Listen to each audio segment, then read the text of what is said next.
जयद्रथ ने अभिमन्यु को एक खरोंच भी नहीं लगाई थी, फिर भी अर्जुन ने उसको मारने की प्रतिज्ञा क्यों ली? ये बहुत रोमांचक प्रसंग है। सबसे पहले तो यह समझे कि जयद्रथ कौन था। वो दुर्योधन की बहन का पति था। जब पांडव वनवास में थे तब दुर्योधन ने ऋषि दुर्वासा को पांडवों के पास भेजा ताकि वह क्रोधित होकर पांडवों को श्राप दे। जब उसका ये पैंतरा असफल हो गया तब उसने जयद्रथ को भड़का कर पांडवों के पास भेजा।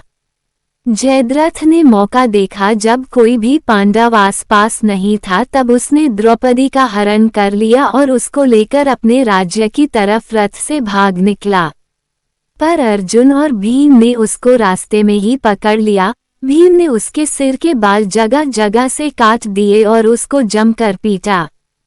पर युधिष्ठिर ने दया दिखाते हुए जयद्रथ को जीवित छोड़ दिया।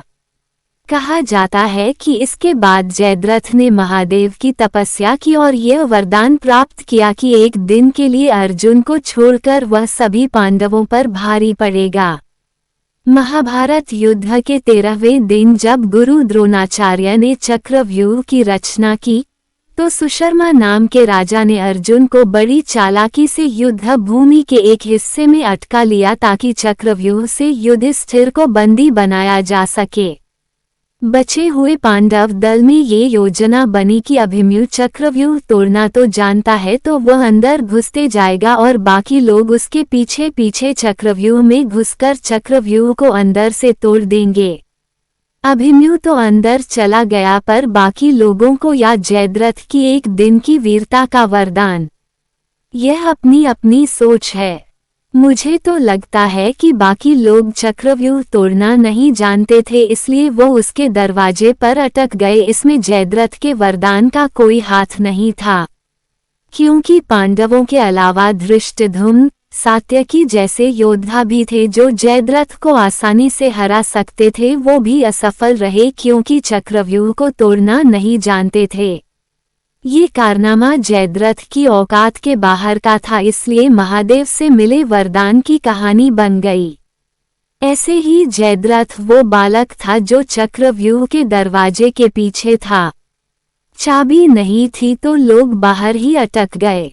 बाकी कहानी तो हम जानते ही हैं कि अभिमन्यु का वध कई लोगों ने मिलकर किया। अब मेरे मन में प्रश्न यह उठता है कि अर्जुन ने जयद्रथ के वध की प्रतिज्ञा क्यों की, जबकि अभिमन्यु का वध तो चक्रव्यूह के अंदर हुआ था। वहां पर तो जयद्रथ उपस्थित भी नहीं था। उनमें से किसी को भी अभिमन्यु के वध पर गर्व तो नहीं ही हुआ होगा। चूंकि वो बहुत ज्यादा उग्र हो रहा था, कौरवों की सेना को मार रहा था, इसलिए सबको मिलकर उसका वध करना पड़ा। इसलिए उस दिन किसी ने अपनी वीरता पर गाल नहीं बजाए होंगे, जबकि जयद्रथ सबको जाकर सुना रहा होगा कि किस तरह उसने कई पांडव योद्धाओं को चक्रव्यूह के द्वार पर ही रोक लिया, इसलिए अंदर के लोग अभिमन्यु का आखेट कर पाए। इसी तरह की बातें अर्जुन के कान में पड़ी, इसलिए उसने अगले दिन के सूर्यास्त से पहले जयद्रथ के वध की प्रतिज्ञा की ताकि अभिमन्यु वध का यश जयद्रथ को न मिले। अगले दिन सारी कौरव सेना का एक ही लक्ष्य था कि जयद्रथ को किसी भी तरह शाम तक जिंदा रखो। उस दिन अर्जुन और बाकी पांडवों ने मिलकर सहस्त्रों कौरव सैनिकों को मार दिया। उस दिन सर्वाधिक विनाश हुआ। अंततः जयद्रथ भी मारा गया। इस तरह की प्रतिज्ञाएं हमेशा परेशानी लाती हैं। अगर सिर्फ अर्जुन और जयद्रथ का द्वंद्व युद्ध होता तो 15 मिनट में फैसला हो जाता, पर न तो जयद्रथ इस चुनौती को स्वीकार करता, न ही दुर्योधन ऐसा होने देता। कृष्ण कभी इस तरह की प्रतिज्ञाओं के पक्ष में नहीं रहते थे। वो विजयीषु थे, मतलब विजय की इच्छा रखने वाला। अधर्मियों पर विजय सबसे बड़ा ध्येय था। मुझे तो लगता है अगर उस दिन अर्जुन जयद्रथ का वध नहीं कर पाता तो स्वयं श्री कृष्ण शस्त्र धारण करके युद्ध ही खत्म कर देते। द्रोणाचार्य ने चक्रव्यूह की रचना की। अर्जुन पुत्र अभिमन्यु चक्रव्यूह भेदने के लिए उसमें घुस गया। उसने कुशलतापूर्वक चक्रव्यूह के 6 चरण भेद लिए, लेकिन 7वें चरण में उसे दुर्योधन, जयद्रथ आदि 7 महारथियों ने घेर लिया और उस पर टूट पड़े। जयद्रथ ने पीछे से निहत्थे अभिमन्यु पर जोरदार प्रहार किया। वह वार इतना तीव्र था कि अभिमन्यु उसे सहन नहीं कर सका और वीरगति को प्राप्त हो गया। अभिमन्यु की मृत्यु का समाचार सुनकर अर्जुन क्रोध से पागल हो उठा। उसने प्रतिज्ञा की कि यदि अगले दिन सूर्यास्त से पहले उसने जयद्रथ का वध नहीं किया तो वह आत्मदाह कर लेगा। जयद्रथ भयभीत होकर दुर्योधन के पास पहुंचा और अर्जुन की प्रतिज्ञा के बारे में बताया। दुर्योधन उसका भय दूर करते हुए बोला, चिंता मत करो मित्र, मैं और सारी कौरव सेना तुम्हारी रक्षा करेंगे।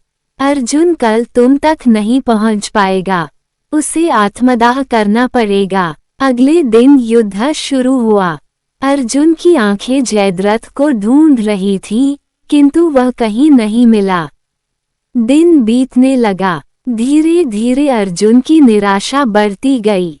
ये देख श्री कृष्ण बोले, पार्थ, समय बीत रहा है और कौरव सेना ने जयद्रथ को रक्षा कवच में घेर रखा है।